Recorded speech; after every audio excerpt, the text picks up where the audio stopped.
꿈다운 라디오, 꿈다운 새벽 책방, 오늘도 기분 좋게 시작합니다. 명작은 항상 뜨거운 논란에 휩싸인다. 중요한 것은 나의 입장과 견해에 대해 비판적이고 부정적인 사람을 어떻게 다룰 것이냐다. 극단적인 성향을 가진 사람들은 모든 비판을 완전히 차단한다. 그들은 타인의 객관적인 시선에서 배울 수 있는 기회를 스스로 박탈한다. 그들의 맞은편에는 또 다른 극단적인 사람들이 존재한다. 그들은 모든 비판과 거부를 지나치게 의식한 나머지 자신의 생각과 행동에 대해 깊은 회의감을 품는다. 그들은 모든 사람의 마음에 들고자 애를 쓴다. 그 때문에 자기 자신에게 충실하지 못하게 된다. 가장 바람직한 것은 황금률을 찾는 것이다. 정당하다고 생각되는 비판은 외면해서는 안 된다. 무엇인가 제대로 작동하지 않았다면 열린 마음으로 이를 깨끗하게 인정해야 한다. 비판을 기꺼이 받아들이는 태도를 보여주면 비판하는 상대를 당신에게 열광하는 팬으로 만들 수도 있다. 무엇보다 타인의 지적을 경청하면 빠르게 성장한다. 밑도 끝도 없는 비판이 등장했을 때는 당당하게 이를 거부하라. 논리가 결여된 감정적인 비난, 시니컬한 태도, 무조건 부정하고 보는 삐딱한 사람들을 만났을 때는 소극적으로 행동해서는 안 된다. 다시는 그럴 생각을 못할 만큼 적극적인 태도를 취해야 한다. 아, 이 사람을 잘못 건드리면 큰 낭패를 보겠구나 싶은 느낌을 확실하게 심어주면 좋다. 위너들은 말한다. 가장 경계해야 할 것은 타인의 비판을 감정적으로 받아들이는 것이다. 그러면 사람들은 당신에게 솔직하고 진지한 조언을 하지 못하게 된다. 다시 말해, 성공에 필요한 추진력과 속도를 얻을 수 없다. 감정적인 태도를 갖지 않도록 연습하고 또 연습해야 한다. 지금 가장 인기 있는 책에 달린 독자들의 서평을 살펴보라. 흥행몰이를 하고 있는 영화에 남긴 관객들의 평점을 들여다보라. 찬사를 보내는 사람도 많고 혹평을 하는 사람도 많을 것이다. 명작일수록 위대한 작품일수록 항상 뜨거운 찬반 논란에 휩싸여 있다. 먼지를 털어내라. 우리는 인정해야 한다. 우리에게는 타인을 변화시킬 힘이 없다는 것을.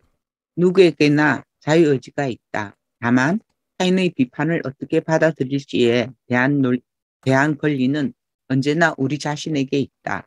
나아가 관심이 없으면 비판도 없다. 누군가의 비판을 듣는다면 늘 그것을 애정 어린 조언으로 먼저 받아들여라. 성서에는 다음과 같은 구절이 있다. 어떤 집을 떠날 때는 너희 발의 먼지를 털어버려라. 좀 이상하지 않은가? 집에 들어가기 전에 발에 묻은 먼지를 털어야 하는 것이 아닐까? 아마도 이 구절은 다음과 같이 해석할 수 있다. 어떤 집에 갔을 때 너희를 받아들이지 않고 너희 말도 듣지 않는다 해도 개념치 마라. 털어내면 그뿐이다. 또 다른 집에 방문했을 때는 너희를 반겨줄 사람들이 충분히 있을 테니까. 발에 묻은 티끌을 털어내지 않고 오랫동안 길을 걸으면 어떻게 될까? 모래알처럼 아주 작은 티끌이라 할지라도 방치한 채 오래 걸으면 어느 순간 더 이상 걸을 수 없을 정도로 발에 상처를 낼 수 있다.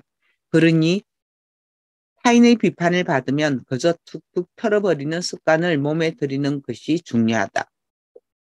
전갈의 운명. 그렇다면 앞에서 살펴본 세 개의 그룹은 왜 존재하는 것일까? 특히 모든 것을 무조건 비판하는 사람들은 왜 존재하는 것일까? 지금부터 소개하는 개구리와 정갈에 관한 이야기가 이 미스터리를 명쾌하게 설명해 준다. 강가에서 정갈 한 마리가 생각에 잠겨 있었다. 그러다가 개구리가 발견한 정갈은 기쁜 얼굴로 도움을 요청했다. 나는 헤엄을 칠 줄 몰라. 네가 나를 업어서 강 건너편으로 데려다 줄 수 있겠니? 개구리가 단호하게 고개를 저으며 말했다. 나는 그렇게 멍청하지 않아. 강을 건너는 중에 너는 분명 나를 독침으로 쏘겠지? 그러면 나는 죽게 될 거고. 정갈이 어이가 없다는 듯 다시 말했다. 이봐, 머리를 좀 굴려봐. 내가 독침을 싸서 그대로 죽어버리면 나도 강물에 빠져 죽게 되는데 내가 그렇게 하겠는가? 일리가 있다고 생각한 개구리는 정갈의 등에 업은 채 강을 건너기 시작했다.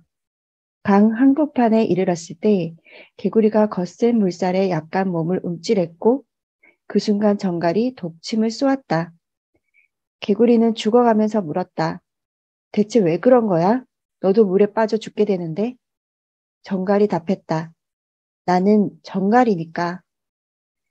물에 빠져 죽을 줄 알면서도 본능적으로 독침을 쏜 정갈 같은 사람들이 세상에는 많다.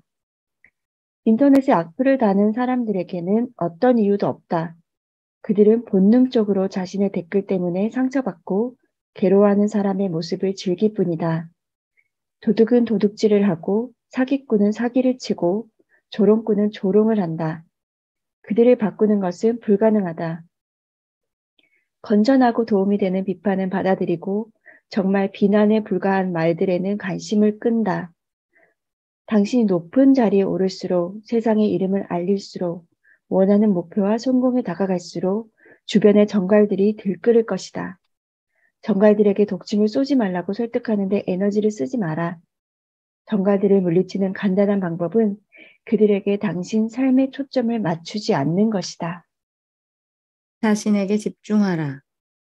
타인의 비판에 휘둘리지 않을 수 있는 좋은 방법 중 하나는 자기 자신에게 집중하는 것이다. 내가 만난 한 대기업의 CEO는 이렇게 말했다. 나는 타인에게서 터무니없는 이야기를 들었을 때는 습관적으로 그 이야기를 이렇게 바꿔놓는다. 이봐, 지금 저 사람이 너에게 뭐라고 말하고 있는 줄 알아? 네가 초록색 얼굴을 한 화성인 군대의 사령관이라는군. 그러면 조용히 웃고 넘어갈 수 있다. 그렇다. 웃어 넘겨라. 그리고 타인의 말에 신경 쓸 시간을 자신의 내면을 돌아보는 일에 써라. 위너들은 남들보다 더 배고파하고 더 배우고 싶어하고 더 열심이다. 왜 그런지 아는가? 감정을 타인에게 쓰지 않기 때문이다. 열정과 욕구를 자신을 위해 쓰기 때문이다. 감정을 자신에게 쓰는 사람은 바위처럼 탄탄하다. 시끄러운 소음에 흔들리지 않는다. 와이셔츠 소매를 걷어붙인 채 자기 업무에 몰두하면서 햄버거를 먹고 있는 사람은 남들이 이런 음식을 먹는 모습을 보면 뭐라고 할까라는 생각을 하지 않는다. 도로에서 난데없이 끼어드는 차량을 향해 경적을 크게 울리거나 보복 운전을 하는 행동 따위는 하지 않는다. 위너들은 말한다. 방해꾼들을 절대 당신 삶에 들여놓지 마라. 당신은 회방이 목표인 방해꾼들보다 더 높고 더 중요한 목표를 가진 존재다. 당신 자신에게 집중하는 삶을 살라. 그러면 타인이라는 감옥에서 자유로워진다. 위너들은 선택적 인식에 뛰어나다. 즉, 더 행복하고 더 성공적인 삶을 사는 길에 집중한다. 긍정적인 기억을 관리할 줄 알고 자신의 성공을 기록으로 남겨 그것을 더 오랫동안 기억함으로써 목표를 향한 집중력을 배가시킬 줄 안다. 경험에 따르면 자신의 실패를 덜 기억하는 사람일수록 성공할 확률이 더 크다. 성공을 하지 못한 사람은 자신이 겪은 불행한 사건과 힘든 상황에 대해 털어놓고 싶어 한다. 반면에 위너들은 최근 자신이 특히 잘해낸 일에 대해 이야기하고 싶어 한다. 당신이 부정적인 생각과 실패를 곱씹는 동안 위너들은 긍정적인 생각과 성공을 되새긴다는 사실을 기억하라. 당신이 작은 비판에도 신음하는 동안 위너들은 그걸 모래알처럼 털어버린다는 사실을 잊지 마라. 뜨거운 논쟁을 불러일으키는 사람이 되는 것을 두려워하지 마라. 당신의 견해를 놓고 찬반 논쟁이 활발하게 이루어지면 오히려 이를 기쁘게 받아들여라. 위너는 늘 방해꾼과 구경꾼, 그리고 열광하는 팬들을 구름처럼 몰고 다닌다. 실천 연습 1. 나는 거부를 당할 때마다 곧바로 먼지처럼 털어낼 것이다. 나의 행동을 비판하는 그룹은 항상 존재한다는 사실을 명쾌하게 이해하고 기꺼이 수용할 것이다. 이를 감정적으로 받아들이지도 않을 것이다. 2. 나는 내가 인류를 변화시킬 수 없다는 사실을 안다. 따라서 내가 제어할 수 있는 일에 집중할 것이다. 나의 능력을 증진시키고 나의 관점을 점검할 것이다. 3.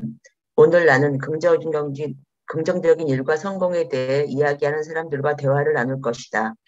오늘 누군가가 부정적인 경험에 대해 이야기하려 하면 자리를 떠날 것이다.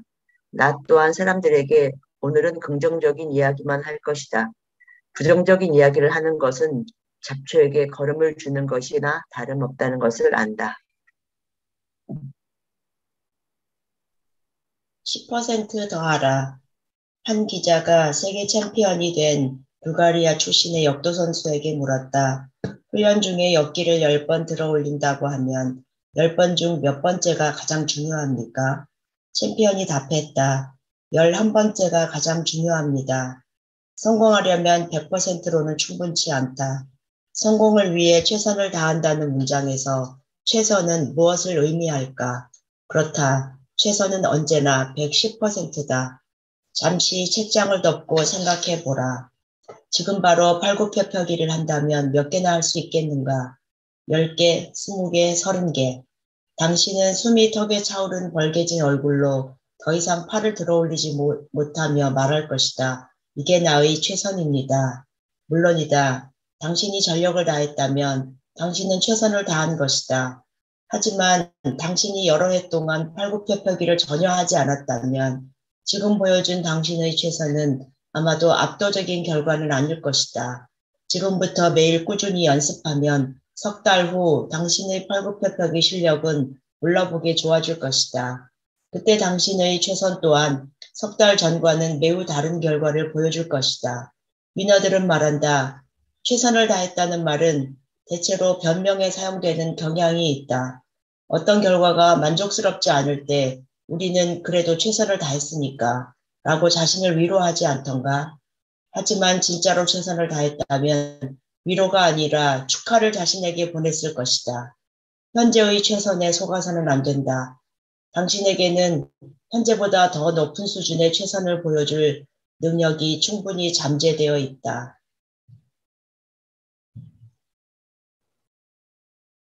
10%의 매직. 위너들은 어떤 일을 하든 10%더 하라고 주문한다. 하루 5분 하는 팔굽혀펴기부터 하루 종일 집중한 중요한 프로젝트에 이르기까지 언제나 10%를 더하면 성공의 근육이 빠르게 강화된다.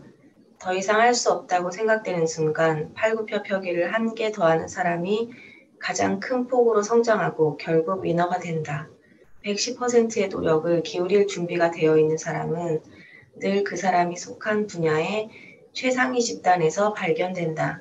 그들은 10%를 더했을 뿐임에도 그 이상의 보상을 받는다. 즉, 100%와 110%는 단순히 10% 차이에 불과한 것이 아니다. 둘 사이의 차이는 하늘과 땅 차이만큼 엄청나다. 평소에 꾸준하게 10%를 더하면 1000% 또한 1만% 이상의 폭발적 성장으로 이어지기도 한다. 역사상 최고의 펀드 매니저로 평가받는 존 템플턴은 인터뷰를 하지 않는 것으로 유명했다. 그런 그가 집요하게 요청해오는 한 잡지사와의 사진 촬영을 끝까지 거절할 수 없어 30분이라는 조건을 달고 예외적으로 응한 적이 있다. 그런데 그날 템플턴은 사진작가의 촬영에 7시간이나 함께했다. 그는 이렇게 설명했다. 그렇습니다. 나는 사진 찍는 일에 시간을 낭비하는 걸 끔찍하게도 싫어하죠. 하지만 그 사진 작가는 좀 달랐습니다. 다른 작가들이 100%로 일한다면 그는 110%로 일하는 사람이라는 느낌이었어요. 감탄이 나올 만큼 열정적이었고 자신의 작업에 푹 빠져 있더군요. 나는 자신의 일과 뜨겁게 데이트하는 사람을 방해하고 싶지 않았을 뿐입니다. 고통을 사랑하라. 위너들은 말한다. 10%더 노력하는 가장 큰 이유는 자기 자신에 대해 존경심을 가질 수 있기 때문이다. 자신을 존중하는 것보다 더 큰 보상은 없다. 10%더 하는 사람은 늘 다음의 태도를 나타낸다. 이 일은 내가 아니면 누구도 할 수 없어. 내가 해야만 해. 그리고 나는 그걸 해내고 말 거야. 10%더 하는 사람은 고통을 사랑한다. 그리고 다음과 같은 의미심장한 말을 우리에게 들려준다. 대부분의 고통은 즐기고 사랑할 만한 것들이다.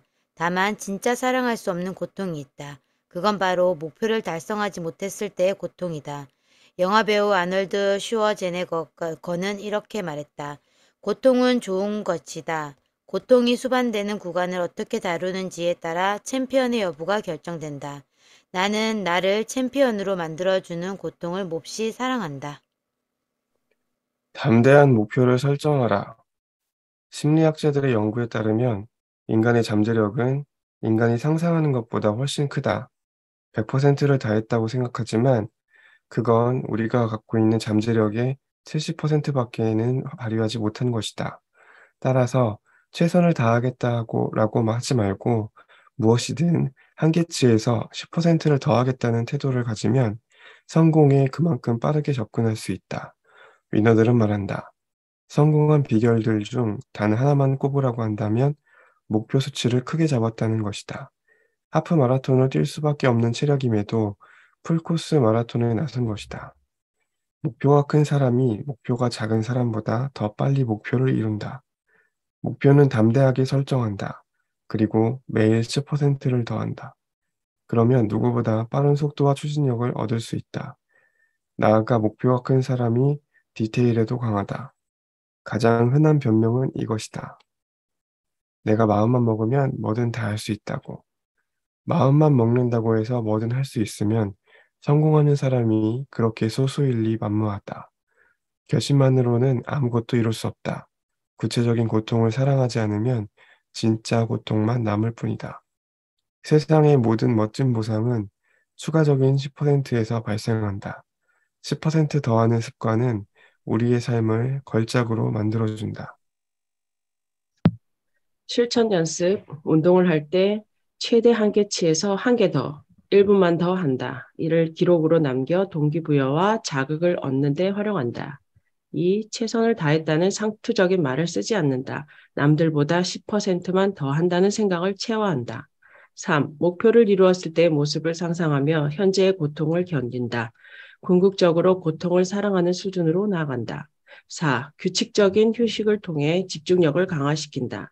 10%를 더 하는데 필요한 것은 인내력이 아니라 집중력이다. 그럼에도 불구하고 살아가라.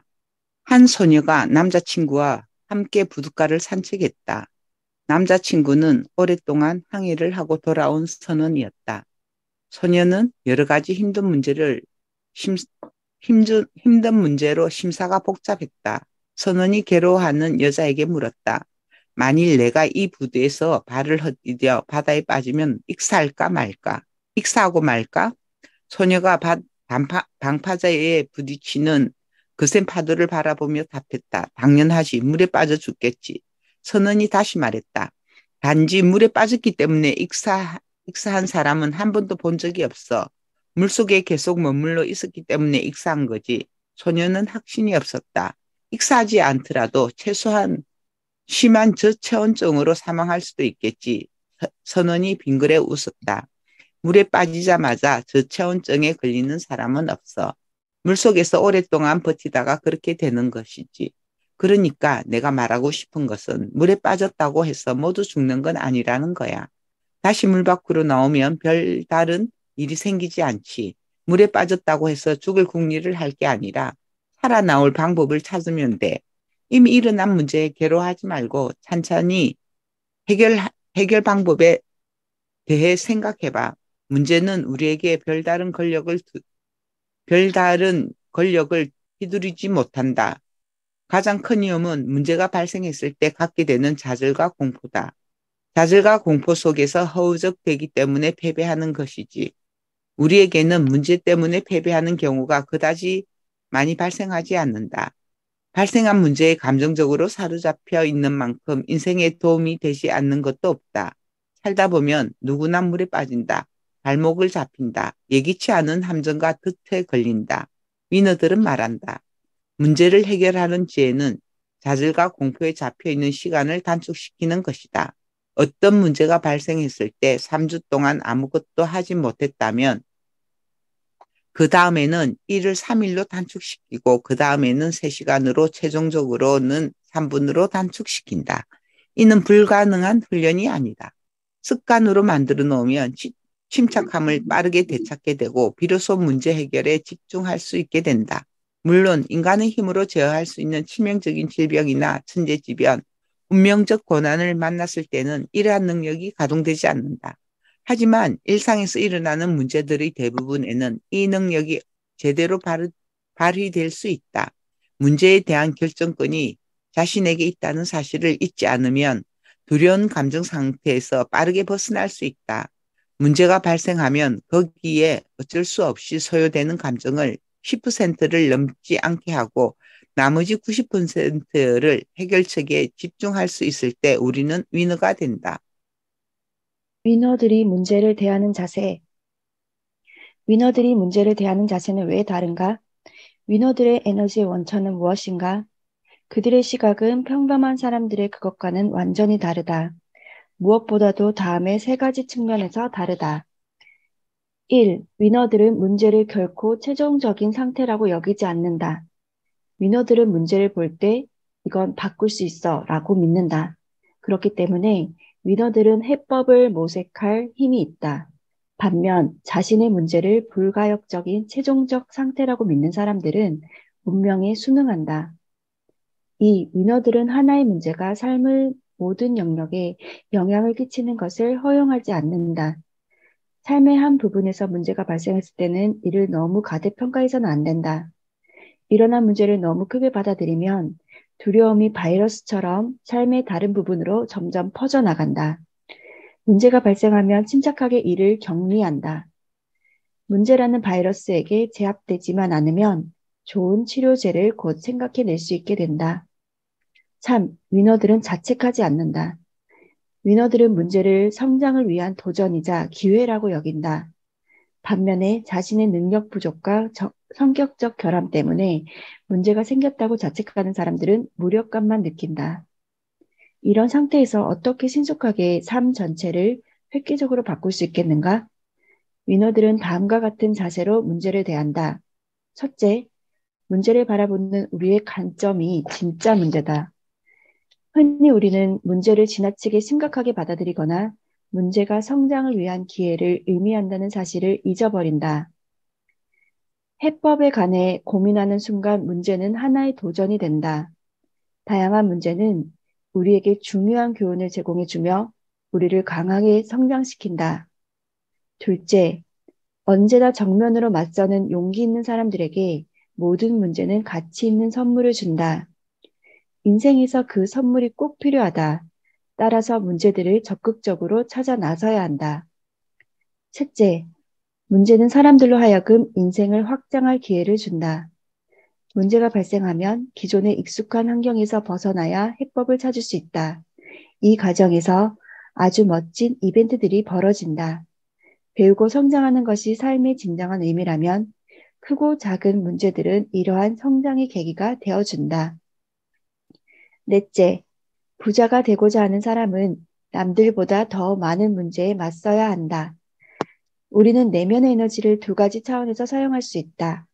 하나는 문제를 피해 다니는 데에 쓰는 것이다. 이 경우 우리는 문제를 영원히 피해 다니는 것이 불가능하다는 사실을 깨닫게 되고 결국 더 깊은 좌절의 늪으로 들어간다.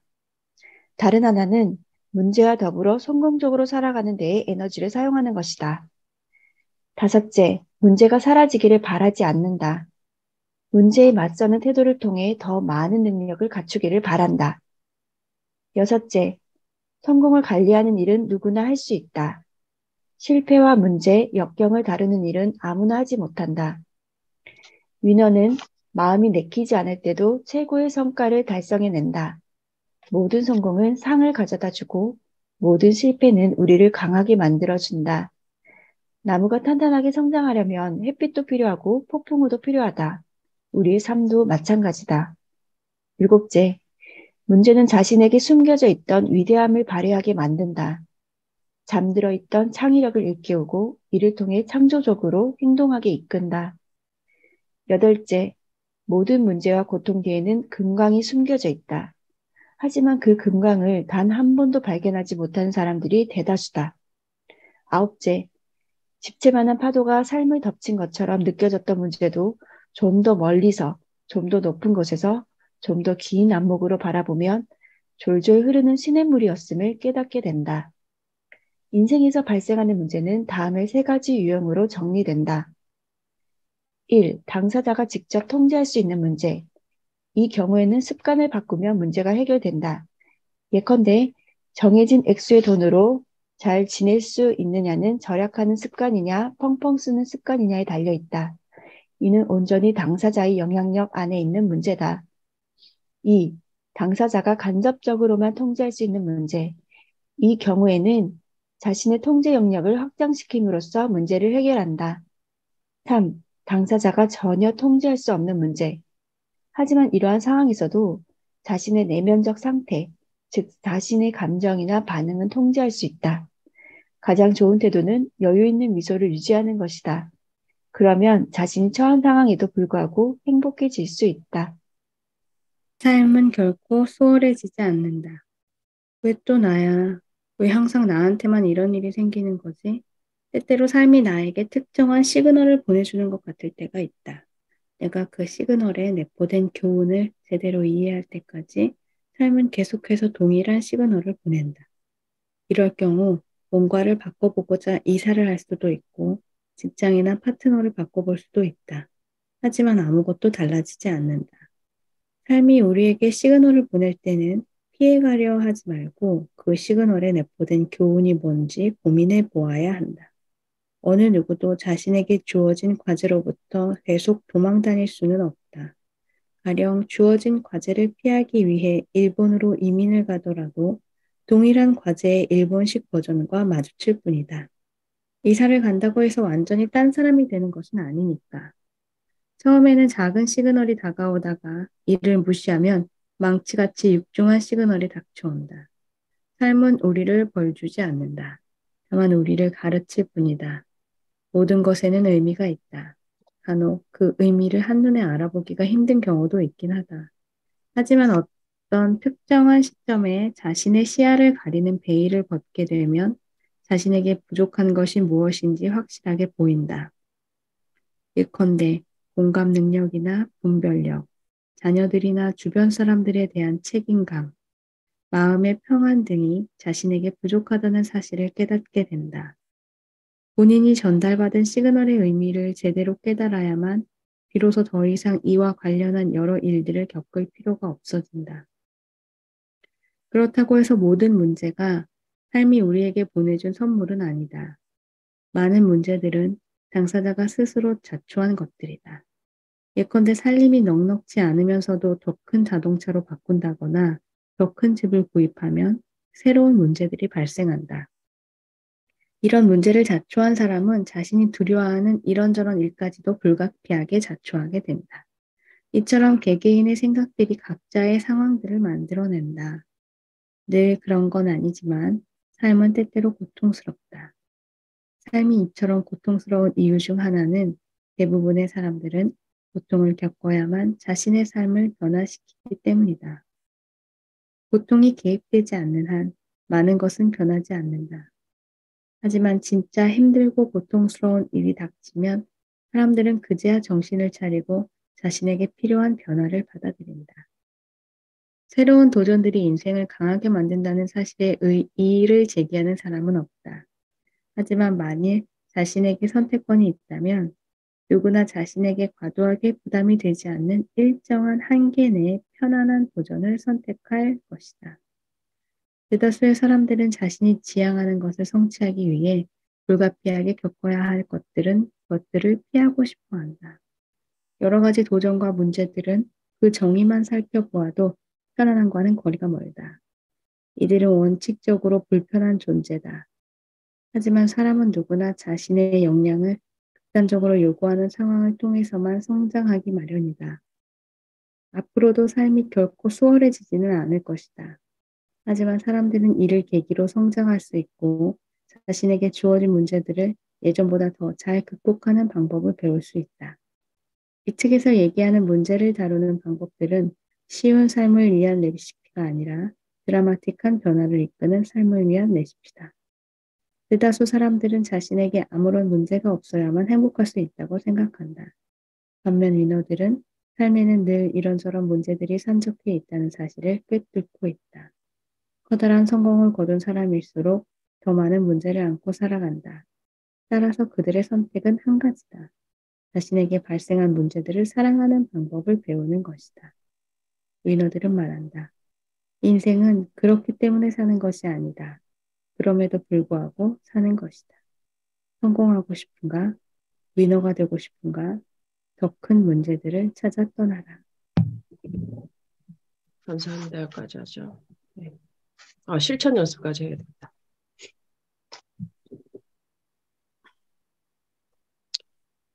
실천 연습까지 읽어주세요. 실천 연습 1. 오늘 어떤 문제가 등장할 경우 즉시 그 문제의 해결에 집중한다. 2. 내가 이 문제를 겪는 첫 번째 사람이 아니라는 사실을 스스로에게 분명히 한다. 유사한 상황에서 성공적으로 행동한 본보기들을 찾아 그들에게서 배운다. 3. 근본적인 문제는 문제를 바라보는 나의 시각이라는 사실을 이해한다. 이는 마치 팬케이크와도 같다. 모든 팬케이크에는 상대적으로 밝은 면과 어두운 면이 있다. 따라서 오늘 나는 자신에게 이렇게 묻는다. 내 문제의 장점은 무엇일까? 4. 나는 사람들이 문제를 발판으로 성장한다는 사실을 안다. 따라서 나는 문제를 피해가지 않는다. 어떤 문제를 극복할 때마다 나는 다음에 맞설 중요한 도전을 찾아 나선다.